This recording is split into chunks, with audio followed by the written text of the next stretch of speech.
Ethan, thanks so much for joining me here at the Open Minds podcast. This is going to be interesting because a lot of Canadians probably have questions about Take Back Canada, the organization and the movement. But, before we get all to that, I wanted to ask first a little bit about you. What were some of the driving factors that made you start Take Back Canada? And tell people a little bit about yourself. Okay, sure. I would say I'm not that interesting. Um, I'm a pretty, I won't say average person, but not extraordinary. Hmm. Um, I work in IT. I really was not politically involved with anything. I always Hmm. was interested in politics on some level, but never an activist or anything of the Hmm. sort. Uh, until recently, I think that just in the last couple of years, it's become kind of obvious to most Canadians that something's kind of not right. Our Hmm. country is not doing well. Um, and we're in this sort of weird place where it feels like we're basically in a recession and maybe even have been for a while. And there's no, there's nothing kind of good coming down the pipeline to look forward to or any kind of bounce back, I think. Hmm. And I think that Canadians can also see that our country is changing very drastically, very quickly before our eyes. Um, and I just kind of became more aware of the changes that were going on in Canada and kind of the long term implications of them Hmm. and the reasons that this was being done, kind of who was benefiting and um, the incentives for behind what's going on, basically. Um, Hmm. and I realized that what's happening right now, specifically with mass immigration and the type of mass immigration that we're having and the reasons it's being done, is really an existential threat to our way of life, to Canada. And it just kind of dawned on me that there's so many people throughout history that have decided to risk their lives in wars and things like that to save their country, to save their society, to save other people's countries and societies, to fight for their freedom. And I have a grandfather that fought in World War II, another great grandfather that fought in World War One, and another great grandfather that also fought in World War II. Um, and just thinking, what would these people think of us today if they see how we're reacting to these existential threats to our society, um, and a government that's becoming increasingly anti-democratic in the sense that it's not listening to what the people want, it's not acting on behalf of the people, it's implementing massive sweeping policies that it never ran on. We the Liberal Party and no party has run on saying we're going to uh, increase immigration to over 1 million people a year. No one voted for the Century Initiative. So I think that we all really have a duty to do something. Um, and for me personally, the biggest driving force behind what I'm doing is I want to actually, affect change and do something about it. But at the very least, I can't be a bystander. It's just not in my makeup to be okay with just being a bystander, just because everyone else is being a bystander, and just focusing on my own kind of self interest in my career and whatever, and trying to just avoid the chaos and make a life for myself. I think that's very cowardly. And all if all I have to do, or I shouldn't say all I have to do, who knows what really has to be done, but if people were willing to give their lives for my freedom today, I should at the very least be able to give a little bit of time, a little bit of energy, sacrifice um, things that are in my own self interest, and maybe sacrifice my mental health to some extent because this has not been a fun process. But yeah, that's the way I look at it, and that's kind of the beginnings and the motivation for starting this. Ethan, I do not believe you when you say you're not an interesting person. I think everyone's interesting on some level, and there's things about all of us that people would be surprised to know about. But I know I'm going to get roasted in the comments if I don't ask you this. So I want to ask you specifically about immigration. It's not that you're against immigration, it's that the movement's against the mass immigration policies that the Trudeau government has put forward. So I'd love for you to expand on that so that we get that cleared, so that people don't think that this is an anti-immigration stance that you're taking. Yeah, totally. I like to start off like one of the most. I'm not even that surprised by it, to be honest. But I think maybe it's surprising or interesting for some people who might think negatively of what we're doing is that some of our most like, what's the word, ardent, I don't even know what that word means, like adherent supporters are immigrants, Mm. and the people who are least afraid to come out and support us. And when we've gone on our marches, those are the people that most frequently come up and will shake our hands and kind of show approval for what we're doing. And even we had people, especially on July 1st, that joined the march along the way, predominantly some immigrant Canadians. And that's just the thing where the way I look at it on sort of a philosophical level is North America, like this was someone else's land. And I think that first and foremost, we need to respect that and be working towards some kind of solution for the Indigenous people here, where they have some kind of sovereignty and self-determination. I think every group in the world, every ethnic group, cultural group in the world kind of deserves their own ancestral land and their own ability to have self-determination. And I think that I don't think we can ever return to a place where all of North America belongs to the original peoples, because it's just obviously too much We're all here. by. We can't do that. Yeah. But I think it's really tragic that what's going on now with these massive levels of immigration is not, I don't think, been run by the Indigenous people and how they feel about it. And a lot of people will say, "Oh, how dare you have an issue with immigration when you're a white colonizer or something like that." It's like, well, did you ask if the Indigenous people wanted this, like wanted more colonization? I don't think that you bringing that up is as helpful to your cause, so to speak, as you think it is kind of my response to those people. But I'm getting kind of off topic.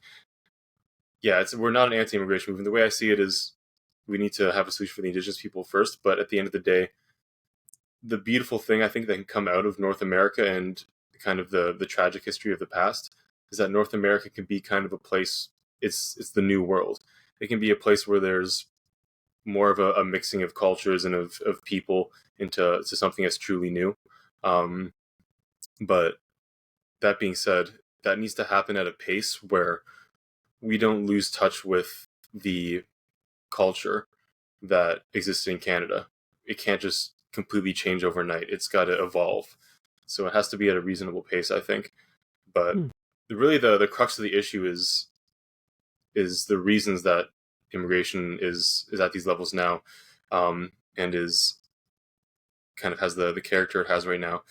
It's really done for profit. And the way I see what's happened is after 2012, I believe it was 2012, right? Or was it 2011 when the when the Occupy Wall Street movement was happening and that kind of failed. People on and I really hate the current kind of zeitgeist and left versus right paradigm, because people just pick a side and then they get told, okay, this is how your side feels on this issue. Oh, okay, I guess that's how I have to feel, because I don't want to be one of those people. So I hate to even break it down this way, but I would say the left, so to speak, of that time was very anti-corporate. And I think that was, and then the right was very pro-corporate. And I think that the anti-corporate position is really one that's over time been shown to be a much more correct, for lack of a better word. But what happened after that is all these corporations, they realized kind of the threat of just popular opinion and uprising. They became huge proponents of kind of left-leaning social causes. And the way I see it, the left is focused so little on, they talk about capitalism and this and that, but they don't go after corporations very much anymore, unless it's, I guess, big oil and things like that. But really what we're seeing here is it's the corporations that are controlling what's going on, that are lobbying the government. they want cheap labor. They want the price of labor to be as low as possible. And this, I don't think it's a coincidence that immigration levels shot up so astronomically right after COVID, because it was after COVID that people kind of realized, oh, I would rather stay at home with my parents and maybe upskill with some online courses or something like that than working at Tim Hortons for this crappy wage, getting yelled at all the time. It's just not worth it. And so this wasn't the case before COVID, but then after COVID, we had all these kind of help wanted signs and all these. I specifically remember Tim Hortons, but also other minimum wage paying establishments, and it was a big. People were really excited. I remember that finally labor had power. The people had some bargaining power in terms of the price of labor, and that was a really good thing. And then I think they lobbied up the government and obviously found a solution to their problem of having to actually pay people a decent amount. And so kind of proponents of the type of immigration we have now will say things like, oh, we need people to do this because Canadians aren't willing to do it. That's bullshit. Canadians were willing to do it before they just kind of took a step back during COVID and realized that they just needed to be paid more for it. And I also think that we don't need all these Tim Hortons and McDonald's and whatever on every goddamn corner of every city. I don't think we need these establishments very much. So I don't see much of any kind of economic argument for what we're doing, and for people to ignore the obvious supply versus demand effect of having so many people come here without much of a housing stock. So I think it is a total joke, and the only kind of thing that people will say to kind of dismiss that is like, oh, you're using immigrants as a scapegoat, and that's a really cowardly thing to say, because you're not remotely addressing the arguments or what's going on. You're not making any kind of case for why supply and demand suddenly doesn't exist in this scenario. You're just saying, oh, that sounds mean because you're blaming immigrants. Like, it's not these people's fault necessarily that, there's a whole fraudulent network industry promising people, specifically in India, that Canada is this great place to come, and you're going to come here and you're going to have a job and a place to live, and it's going to be great. And so there's people over there, these agents that are making money off of people they're tricking to come here, and then they're coming to these fake schools that are making a lot of money off their tuition that their family is paying for, and so they're getting exploited the whole way. And then Canadians are being exploited because we didn't vote for this. This is just to keep wages low for everyone. So it's totally abhorrent, it's totally tragic. And we're in I think that recently the term was coined, a me session, which I think is so silly because it almost frames it as like a selfish thing to be worried about. But we're not technically in a recession because our GDP hasn't dropped for 2 consecutive quarters, but GDP per capita is way down, because when you bring in a lot of people, and especially when they're coming with tuition money, the overall size of the economy might be growing, but it's not growing as fast as the number of people. So we're all worse off. This economy, I think, is bullshit. People need to remember that, and we all know this if you just ask people, but people don't really understand that money is really worthless. The way we measure our economy right now is mostly just in money, which is stupid. Money is just paper. What matters is what people have, what that results in. And we now live in the best economy we've ever had in terms of just monetary, a monetary sense, a financial sense. But we don't have houses. We don't, childcare is really hard to afford. It's like groceries are incredibly expensive, and Canadians just feel like they have no future. I mean, the ability to have a home that you can have a family in is one of the most fundamental human rights, I would say, on some level. I don't think it's a right where it's like if you want to just be totally lazy and not work a day in your life, that you should just be given that necessarily, but it should be considered a right that it's within reason that we can all aspire to have that. That should be kind of something that every Canadian can have. So we're really a poor, shitty country. This economy sucks. This country sucks in its current state. But yet our economy is great. So I think we need to realize that we don't need a bunch of money injected to our economy that's just going to funnel to the top. We need material. We need lives for Canadians is what we should be striving for. And I think that having mass levels of immigration when it's already difficult for people to get homes is a terrible, terrible idea. Ethan, there's a lot of strands in that response that I wanted to pick apart. I mean, it would surprise a lot of people to know that, what struck me was your opinion on, First Nations, Métis, and Inuit communities and, some of their inherent rights to land and traditional territory. I think that would surprise a lot of people to know that's part of your nuanced view.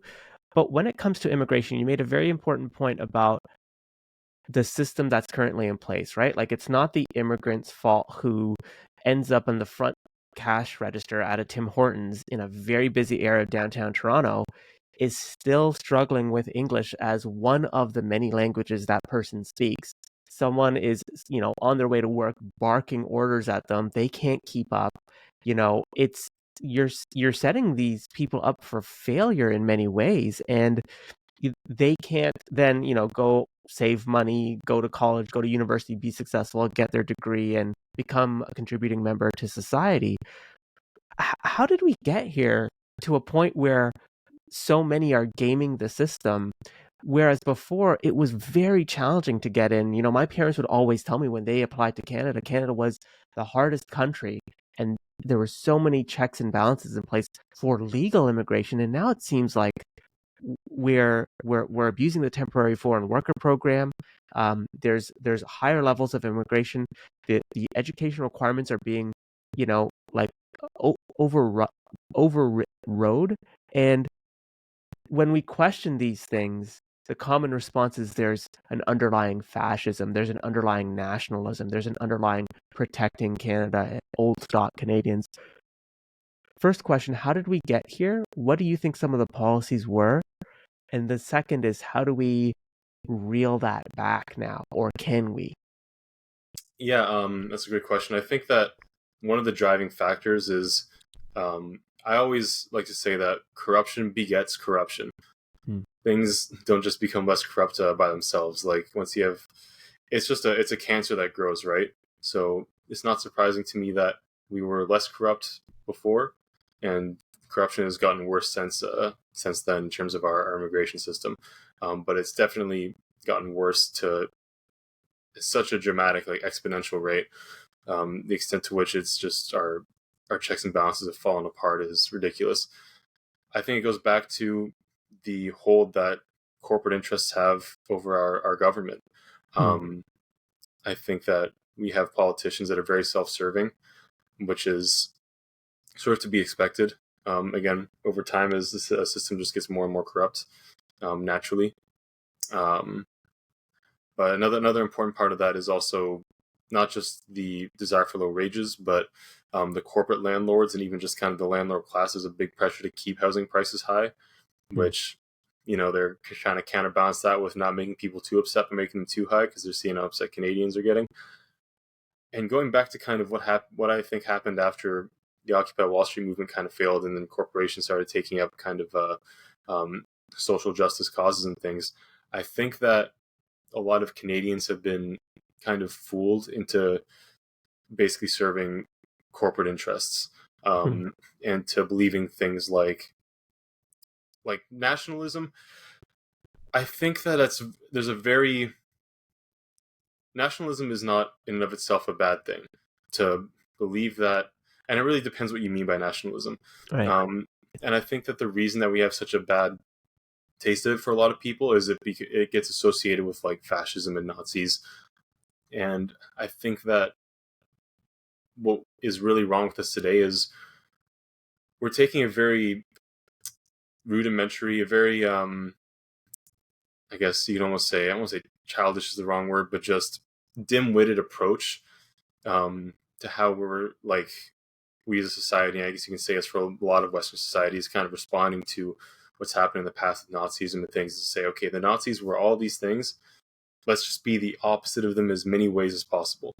It's like, if your idea of how to construct a society is to take one image and be like, let's be the opposite of that in as many ways as possible, that is not very intelligent at all. Right.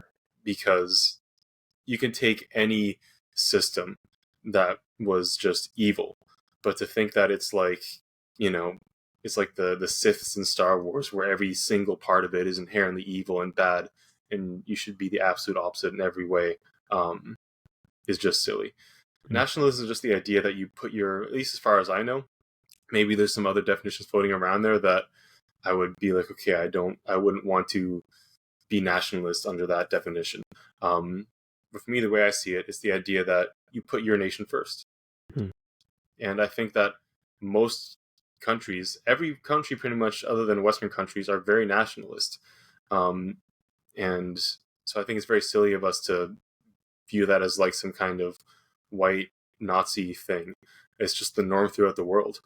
And I think that we're very naive to believe that when people come here that we don't vet very well, that they're going to give up their ideas that they're just part of normal society, that where they come from, and where, like, for most of the world, we need to realize that we need to put ourselves first on some level, and not on like necessarily like an ethnic or anything like that background, but just as Canadians who have Canadian values. Sorry, I'm really getting off topic from the question you asked. You asked how we got here. I think you actually raised a really interesting point, Ethan, about corporate interests with the government. People might be surprised to hear that from you because they think nationalist, right wing, more competition the better. But that's such a naive way of looking at politics and our economy. That's very interesting because you're right. It is corporate interests that would abuse the temporary foreign worker program. That would not be individuals doing that. That would be a corporate interest that could get cheap labor. And we're now starting to see the reports come out about how temporary foreign workers are abused in Canada, similarly to how they're abused in developing countries. And so my question to you is, with the election happening in 2025, how do you put the genie back in the bottle now that it's out there, now that corporations can see, not corporations, but corporate interests can see that, hey, we can get around the TFW program. We can get policies forward. How does the government reel that back without kind of, working against corporate interests? And it seems almost counterintuitive to a progressive conservative mindset, right? Which is like, let's get as much labor in as possible and skirt the rules. Yeah, that's a great question. I think that, and I touched on this in the True North podcast, show, the interview that I did, for those who have seen it. But I think it's really tragic. So the assumption is that Pierre Poilievre is probably going to be the next prime minister. Yeah. Obviously, it's a long way between now and the election, so a lot of things can happen. I'm like, at least in terms of like Take Back Canada, we're not endorsing any party. We're remaining very agnostic in terms of party affiliation. But I think it's very tragic that I would say the majority of Canadians, certainly the majority of people who are going to be voting for the Conservative Party, are hoping that they're going to do a lot more on immigration than they're saying. Yeah. We're basically hoping that they're not talking about it so that they get elected more easily, so they don't because they see like they're already on track to win, so why touch a difficult issue? But that basically is a situation where Canadians are hoping that they're being dishonest, which I think is such a sad state of democracy. Right. That we have to hope, like, please be lying, please be not saying what you're going to do. Yeah. So the way you put the genie back in the bottle is very difficult once you've sort of gotten in bed with the devil, so to speak. Very, very difficult because it's a whole system. It's so many people that I would say are likely compromised. What it takes is someone who's in a position of power, like Pierre Poilievre, or someone else who's really high up in the ruling party or something, to decide that they actually have duty to their country, and what they're doing right now, they'll be remembered for. This is bigger than them. For someone in that position to decide to disregard their own self-interest in their career and how much money they're going to get from doing speaking tours after they get out of office from these lobbying groups, to really understand their sense of duty and be willing to just do what's right. And I think that there were people in history that were like that. Abraham Lincoln, John F. Kennedy, and the like, people that went against the system and something happened to them. But I think that's the level we need to be at. So many regular Canadians, again, I always go back to this kind of way of thinking, were willing to put their lives on the line. So many of them died for other people's freedom. If you're not willing to die for your country and its freedom and for your society and for your people, and especially when you get into a position of power, if you're not willing to die in that position of power to do the right thing, get the hell out of there. Recently, someone, I forget who it was, but someone went and interviewed Justin Trudeau when he was on vacation. They tracked him down and it was on some beach or something like that. And people were commenting oh, can't you guys leave a guy alone on a vacation? This is not right, yada, yada, yada. It's I'm sorry, you're a public servant and you obsessively don't answer questions. You deserve no right to anything. You have to answer to the people. If you're not doing an amazing job, that's public service should be a sacrifice. You should be going up there thinking, I could be having some career that's going to be more lucrative, at least what the case should be, but I'm going to sacrifice to serve the public. If you're doing it so that you can have your nice vacations and you can get a decent paycheck, I personally think, and this is kind of maybe a radical, just a belief of how we could have a better political system, but I think that people are going to be public servants. Not all public servants, like people who are just part of communities, doing jobs like a police officer or someone working in an office, something like that. But someone who's voted in and representing the people should be sworn to poverty their whole lives. Not poverty, but base level, maybe medium income living. I think they should be tied to median income, perhaps. You should never be able to get wealthy and be a public servant. It should be only people that are willing to make that sacrifice that serve us. And I think that right now we have an epidemic of self-serving people. It's really tragic. I think it's so glaringly obvious to Canadians that the reason that the NDP is not teaming up with the Conservatives to call an election on the most unpopular government, perhaps in living memory at least, is because so many of them are not going to have their pensions secured until later on, until I think October sometime in 2025. And that's disgusting. How dare you? Treasonous, just reprehensible people. You're supposed to be public service. We voted for you to do the right thing, and you are saying no.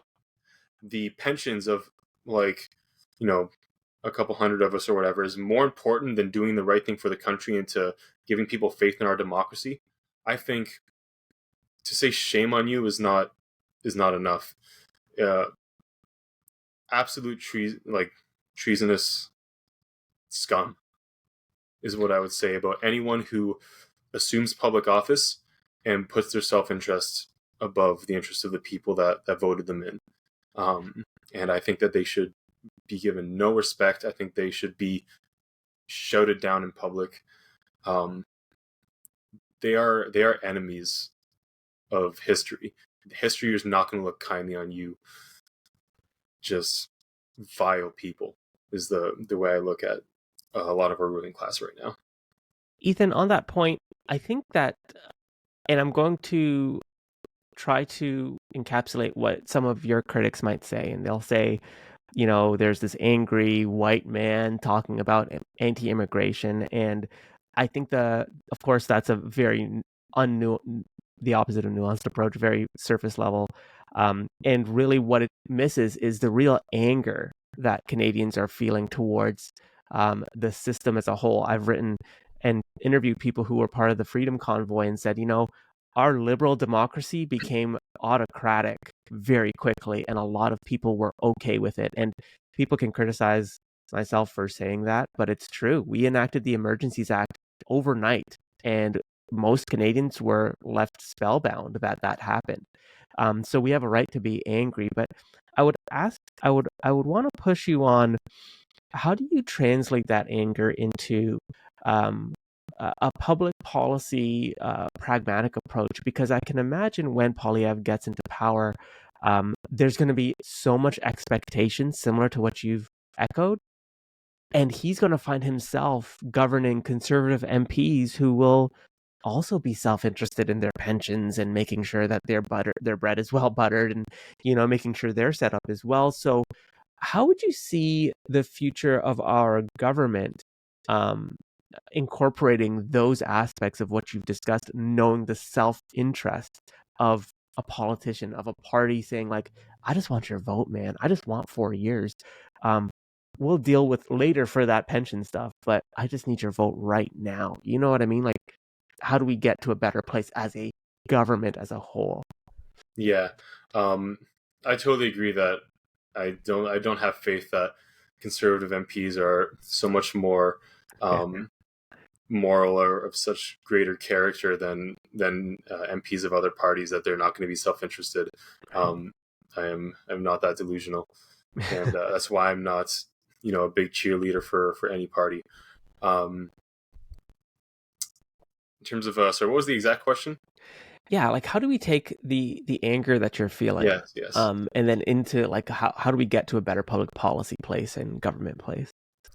I think it's difficult to know how we do it in terms of when we're talking about the interests of different politicians and how they're uh, beholden to lobby groups and things like that. Hmm. I think we really have to just expect more. I think we need to get rowdy as a population.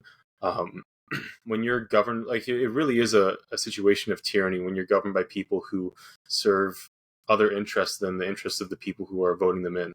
But because we still practice voting, so we have a democracy, we are just kind of lulled into this sense of security, like, oh, it's not that bad. It's not like we have an autocracy or anything. Like, it Hmm. functionally, it's pretty damn bad. It's about as bad. But in terms of how we get there, in terms of policies that we really need to enact, we need to obviously temporary foreign workers. First of all, that program needs to be way cut down. LMIAs need to be, like, I don't know if completely abolished, but there needs to be like a set number, and it's a very low number. It's just being totally abused. So if we can't curb the abuse, we'll just have to stop it and suffer the I think comparatively much smaller consequences of not having the benefit that comes from it versus the huge negative effects that are coming from it. Um, the thing about the temporary foreign worker program is the temporary foreign worker program. We keep forgetting that we're temporary. Yeah, Everything in our country is like a path to just get here, and then once you're here, you just find a way to stay here, and right. you can often do that. Um, I think the temporary foreign worker program is a great thing uh, for when we really need, like, healthcare workers or things like that we're actually low on. Um, Hmm. as long as we stick to that first word, temporary, and I think it's a great deal. It's a very good deal for all involved. It's win-win-win. Um, the Canadian public wins because we get certain roles filled that we're having trouble filling in our society. So it helps our society keep functioning well. The people, or the employer wins because they get workers, so they get to keep functioning. And the temporary foreign workers win because they get to come make a first world wage, assuming they're coming from a country with with a currency that has a much lower value. They get to make our wages here, and whatever money they save up, and when they eventually go back and they take the money with them, it's much more money relative to, like, in terms of buying power where they come from. So it's for them a lot of money when they go back. So it can be a great system as long as you actually stick to what it's intended to be. Hmm. Same with international students.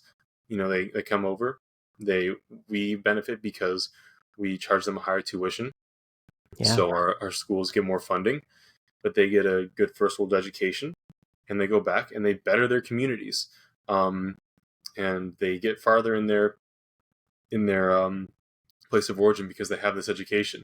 It's so the schools win, um, Canadians win, foreign students win, and the countries they come from win. It's 4 wins, win, win, win, win. Yeah.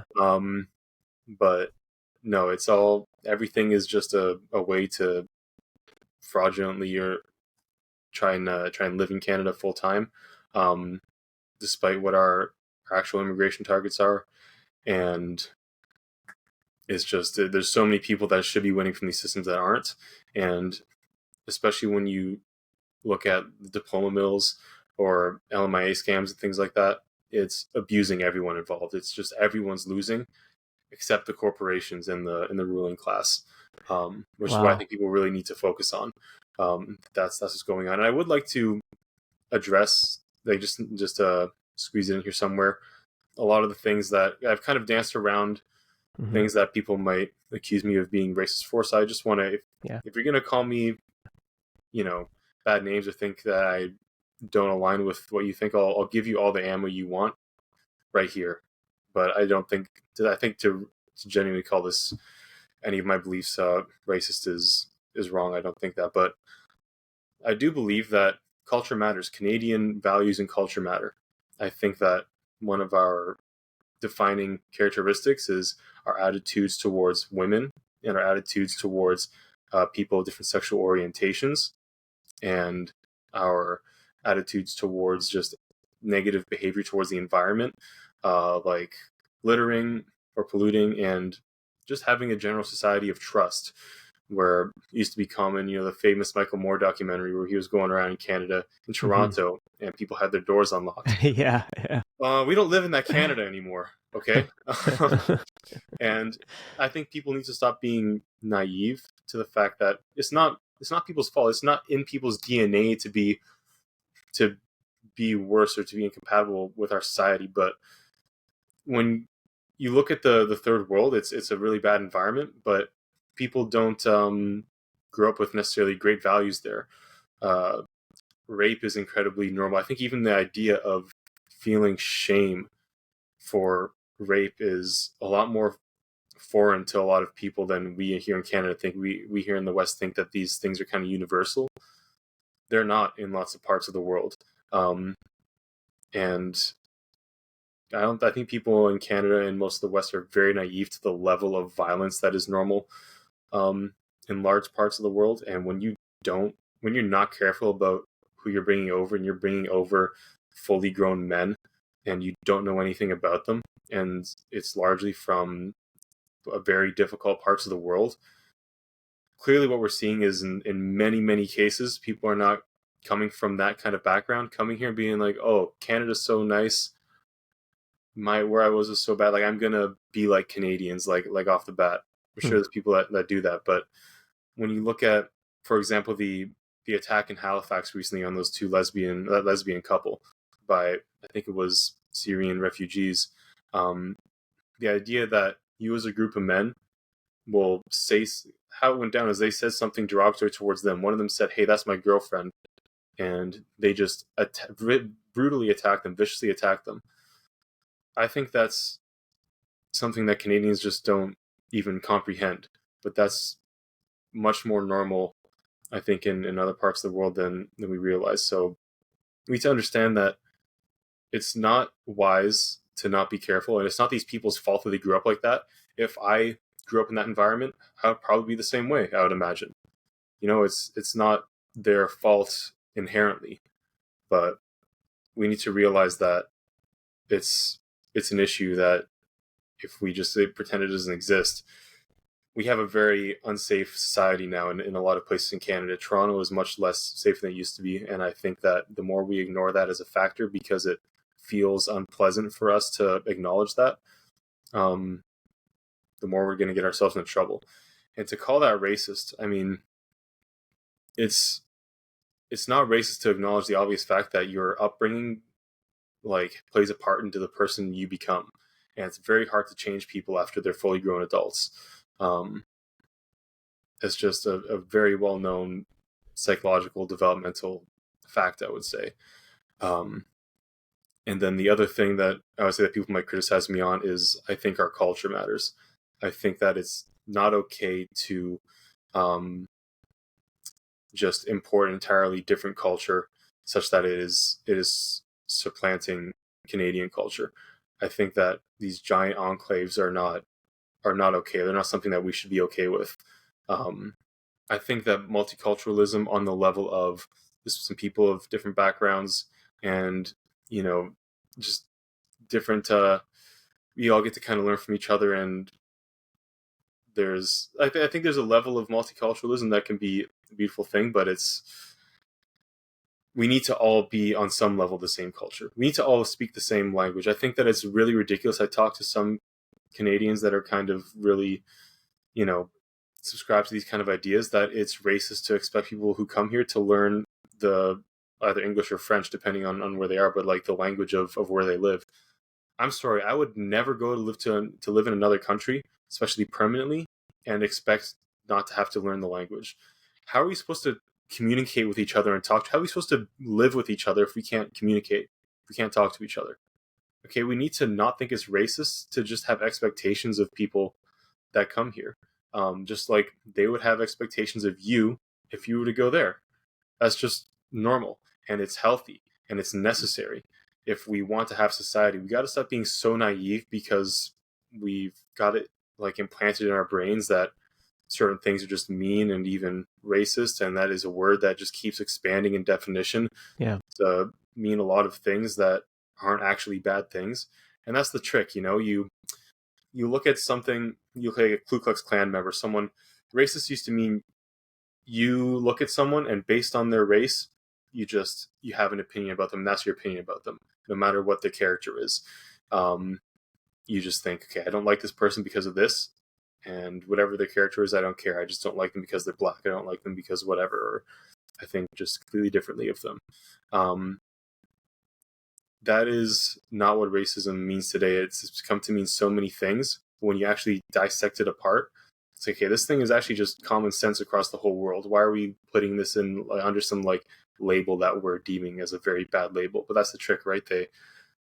We all agreed that like Ku Klux Klan, that kind of racism is very evil, very bad. And so racism is bad. But then now you don't have to argue that something in and of itself is bad. You just have to argue how you can kind of view it as racist from some specific angle. And then once it kind of gets that label, it's bad. We've stopped arguing about actual substance of ideas and things. We just argue, hey, how can we apply this label to it? And if I can convince you that this label can be applied to it somehow, then you have to agree that it's bad.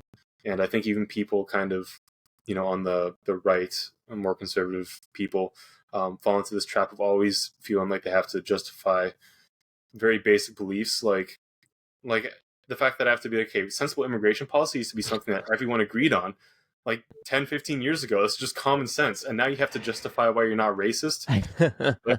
Be like, hey, our immigration policy should not be that we have no immigration policy. We're just anyone come. Like 100%. That's now conflated with racism. Are you kidding me? People need to grow the hell up. We can't think anymore. People have forgotten how to think, and they just think in labels and semantics and words. And it's a huge problem. And it's, we're sitting here laughing about it, but we're going to see some really scary consequences of forgetting to think in the near future, and we're already seeing those consequences. Ethan, that's a good point. I will say that after listening to you in many ways, not to put a label on you, but your politics are all about, taking care of the community, don't litter, taking care of each other. Very, I would argue, left-leaning, like NDP-ish type policies, but then people label you as like, someone very different. I wanted to ask you on something that I think is very important to what you've said, which is, thinking about the temporary foreign worker, we talked about earlier in this podcast about how that person's being like used and scammed, and they're on the front lines of terrible decisions, corporate interests. The fact that you're very much like, let's rein in these corporate interests, that's very much a left-leaning political stance to take. From your perspective, knowing that this cannot be solved overnight, let's say you're the prime minister, you want to rein this in, there's various corporate interests. There's also like probably politicians who also benefit from the temporary foreign worker program, who have a vested interest in making sure that this continues at the rate that it is. what supports, and this is a very Canadian thing to ask, but what supports would you put in place for that temporary foreign worker? Because my heart sometimes goes out to that woman who's, you know, in the drive-through at Tim Hortons, who just, she seems so frustrated and overwhelmed because she's not making good money. She's getting barked at by people, you know, with speaking English at a very rapid rate of their order. It's not simple. We know that, well, coffee orders are not simple, and especially in the morning when people are rushing off to work. And you know, and then she's forced to also think about how she's going to take the cash and give change. I mean, my heart goes out. I could not function in an environment like that high stress environment. I would be frustrated. My mental health would be at severe risk of depression, anxiety, stress. You know, going back to a rooming house, you know, it's so tragic sometimes that I'll be at Union Station late at night and I'll see all these guys on their Uber bikes jumping on the Kitchener Waterloo line because they're all kind of rooming together. They're all spending maybe a few $100 a month, turning a 4-bedroom, 2,000 square foot house into an 8-10 bedroom square. You know, there's so many costs. Like no one's going to the washroom at the same time because of the plumbing. Like there's this whole world, and I just feel like that's not Canada anymore. You know, like that's like a developing world type situation that you're coming into. You're not making money. You're not getting ahead. You can't afford a condo. You can't build a family with that setup. What would you do as a prime minister to help that person in that situation? Because they need a lot of help, you know? Like, we kind of need to help these people too, you know? Like, I do agree. Like at the end of the day, it's not these people's fault by and large that this has happened to them. And we're definitely talking about like the regular honest people that were told a lie, came here, exactly. Thought it was going to be fine, didn't think that they were harming anyone or taking advantage of Canadians or our system. They thought they were coming here on a very legitimate basis, and this situation they find themselves in. I think that we're in a very difficult spot. I firmly believe that we need to actually decrease our current population, and a lot of people are here on a temporary basis. Need to go back, and probably a lot of PRs need to be revoked even. But that being said, I think that it's very unfair for someone to have gone through that and, you know, paid a bunch of money to the system. Maybe the whole family's like income was spent on them being here and just not knowing the state of what was actually going on. And so I think that at the end of the day, this is our fault, and so we're going to have to bear some cost for that, because we've been a very complacent population. We've expected very little of our political class. We've not held them to account, and I think that's our fault. That's my fault. That's every Canadian's fault on some level. On some level, our political class is beholden to us, and it's their fault. But our responsibility is to hold them accountable and not let things get to this point. Our responsibility is to have a sense of duty, to be courageous, to be brave, to be willing to say and do the right thing, even when others aren't, and to not let it get to this point. So we're going to probably have to bear some cost if we want to do at least something that's not totally abhorrent. So I think what I would propose is that we essentially pay people to go back. Certain people, like anyone who's come here and done any kind of wrong that they know was wrong, I think that we need to be very, like, much less lenient with, because I think to come to another country that brought you here with allows you coming with open arms, and to commit crime or to abuse, for example, asylum processes, which is rampant. Like I have very little sympathy for you for coming here and exploiting kindness and generosity. So just plainly send people who do that back, I think. But anyone who came here honestly and just got caught up in a bad system and was lied to, I think we need to make things right with them, and if not send them back with money, at least give them the option, like, hey, we'll incentivize you, we'll pay you this money to go back, so you can go back at least and not be empty-handed, have something to invest in your future back home, invest in your community even. We need to make things right, but we also need to make Canada a place where Canadians can can live again. We need to basically what's happened is, and not to keep going back to the situation with corporations and that kind of angle with every question you ask, but I believe Canada has essentially become a corporation. When you lose nationalism, and just nationalism in the base sense that your country actually has an identity, is actually a thing, what your country becomes and what Canada is becoming is a corporation itself. It's the idea that our country is not a society or a population or an identity. It's just a big geographic place with a government and an economy. And just as that economy as a machine is doing well, despite how the actual people like it, that's all it is. I say no. To hell with that. Canada is a society. It is a people. It is a couple different groups of people, for sure. And that's what matters. That's the thing that we should be caring about when we say we care about Canada. That's what the flag should stand for. It should not just be a landmass where, as long as the ruling class and the corporations are doing well, like that's what we strive for. Like, not to get into things like, you know, I was about to use the word replacement. I don't want to start going, great replacement theory, whatever. Yeah. But to essentially be like, okay, Canadians aren't having kids. We're going to just outsource baby making to the rest of the world and just import all the young people we need. Yeah. And which makes it harder for Canadians to have kids because it makes, housing more unaffordable. It makes it also work harder for lower wages.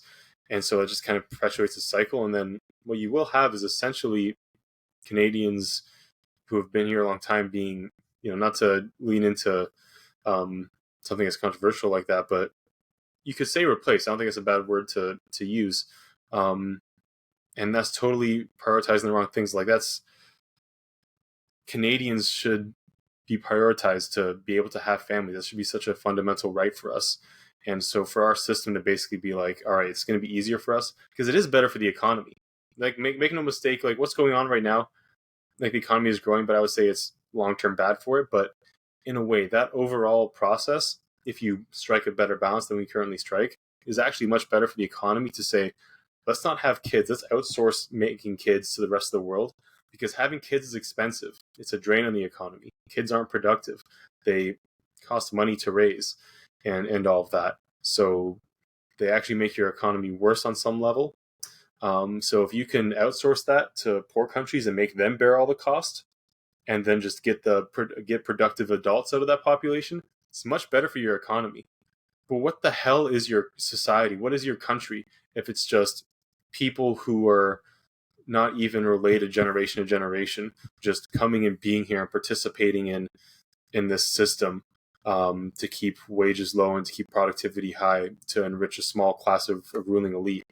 That's essentially what Canada is turning into. And I think that's such a ridiculous, evil vision for a society.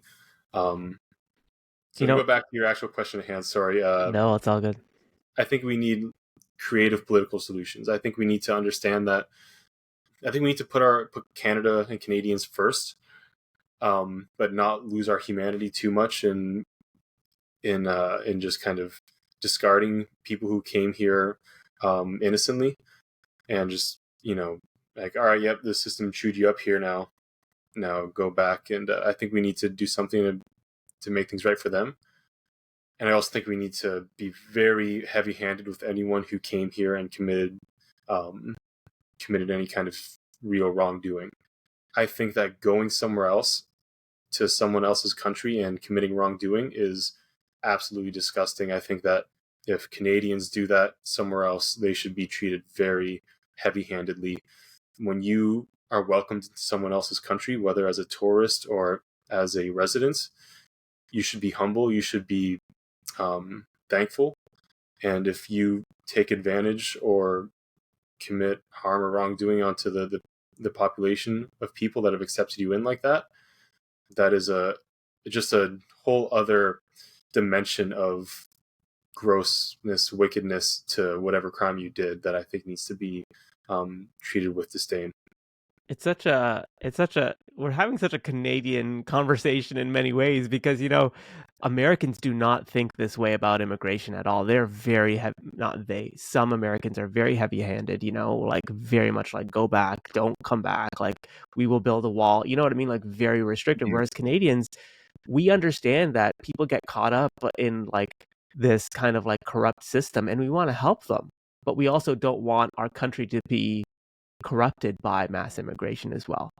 When you were talking about, outsourcing young people to the rest of the world because Canadians aren't having kids, it's like it just struck me, in history class in university, the transatlantic slave trade was very much similar to that, right? Like send me your youngest, most fit male, um, and have it's so scary that like I don't want to draw that comparison, but the way we look at I think it's a great comparison to draw. I think that it is a form of modern, and that's something I popped in my head. I meant to actually mention earlier, but I didn't mention that point. It really is modern day slavery, real slavery, like yeah, where you just own people is illegal, right, so they do the next best thing.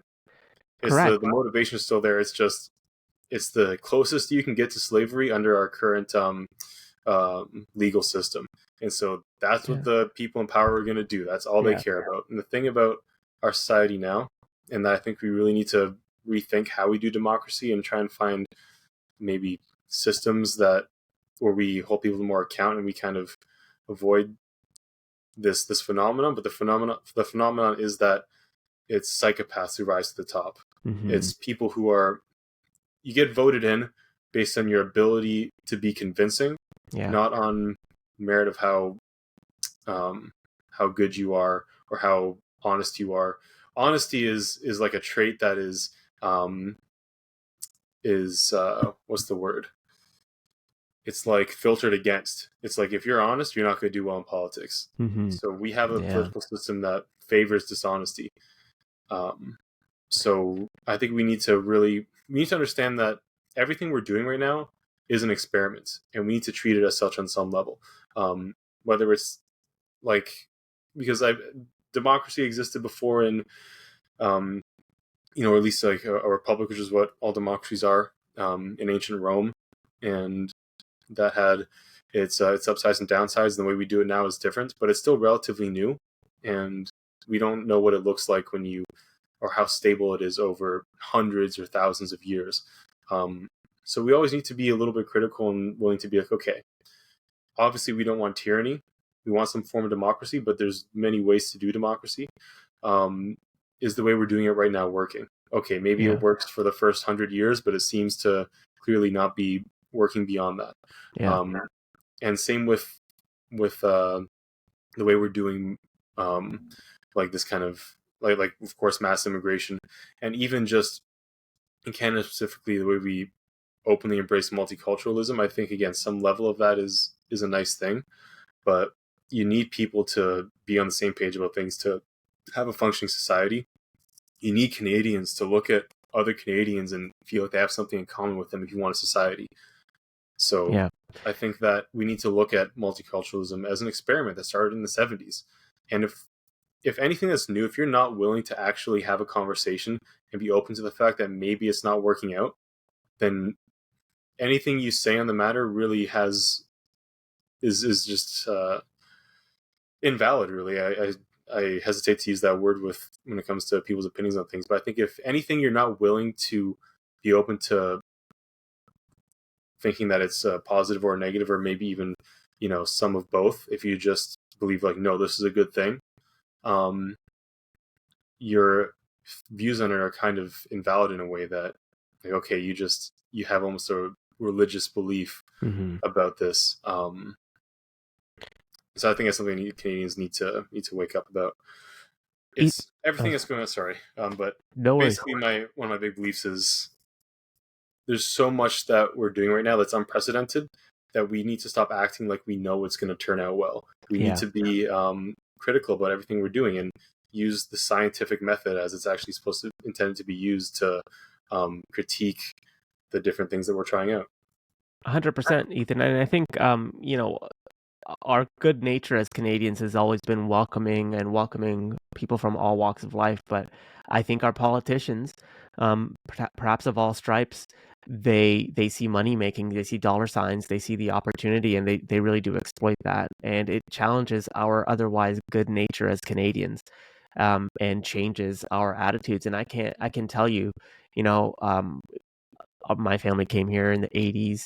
We're first generation immigrants, and a lot of first generation immigrants who are my age, who also came in the 80s, they go down to Young Dundas Square now, and it is all international students not speaking English. And people message me, and they'll never make this public, but they'll message me saying, I'm kind of concerned about the state of affairs in downtown Toronto and our country.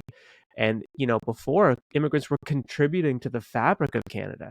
And today that's shifting. And so I think our politicians need to be held accountable. What we're seeing today is a result of the temporary foreign worker program being corrupted. And we need to have an honest conversation. So, Ethan, I wanted to kind of thank you first for adding your voice to this conversation that's needed.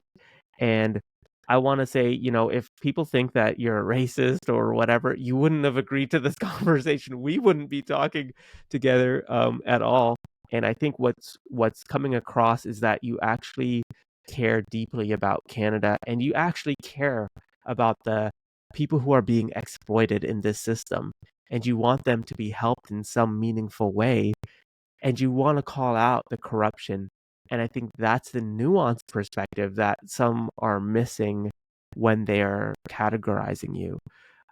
So I hope this conversation helps people break down that nuance.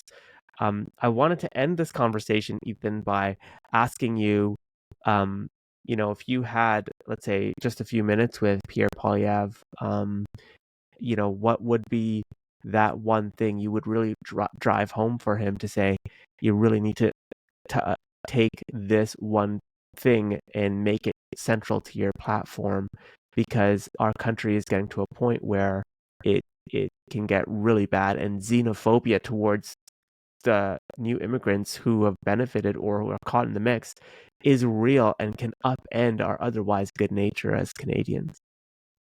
I would say to him that in terms of like a policy that I want him to stick with is that we really need to reduce our current population and end the abuse of these programs, and pretty much end some of them outright. Not outright, but in terms of their current like, they need to be cut down to like 10%, many of them, of what they are. And I think that we need to be under 40 million for at least a while longer. And he needs to just have the balls to do that. But beyond policy, I would say to him, like, history is watching you. You can be just another coward in a sea of cowards, and maybe you're comfortable with that because, again, there's an ocean of people like that in politics, and so you're not going to stick out. So you can take comfort in that, or you can actually do what's right, and you can actually be remembered for something. And that's it. History is watching. Ethan, I want to say, first of all, thank you for contributing your voice to this podcast and to this very important issue. I know it's not easy. Trust me, it's like, the relationships I've created but also lost throughout doing the Open Minds podcast has been, sad in many ways, that, friends and even some family members have just ostracized as a result. But in the pursuit of truth and pursuit of what our society looks like, 50 to 100 years from now, we need a little bit of friction, and people need to know that friction, diamonds are created under pressure. And so I think that, more nuanced, more conversations like this will help refine people's perspectives of Take Back Canada. And the more you can engage in these conversations, I think will be better for your cause as well. So love to have you back on. Love to have more people who are part of your movement on as well, to have some more kind of nuanced conversations on the policies that need to be put forward, so that we can kind of shift that yardstick away from the kind of extremism that surrounds your characterization of your movement, and towards like, hey, by the way, We actually just want someone to look very clearly at the temporary foreign worker program and really audit it. And I think that's where we need to get to as a society. So thank you for contributing your voice to this. Thank you so much for having me. I really appreciate it.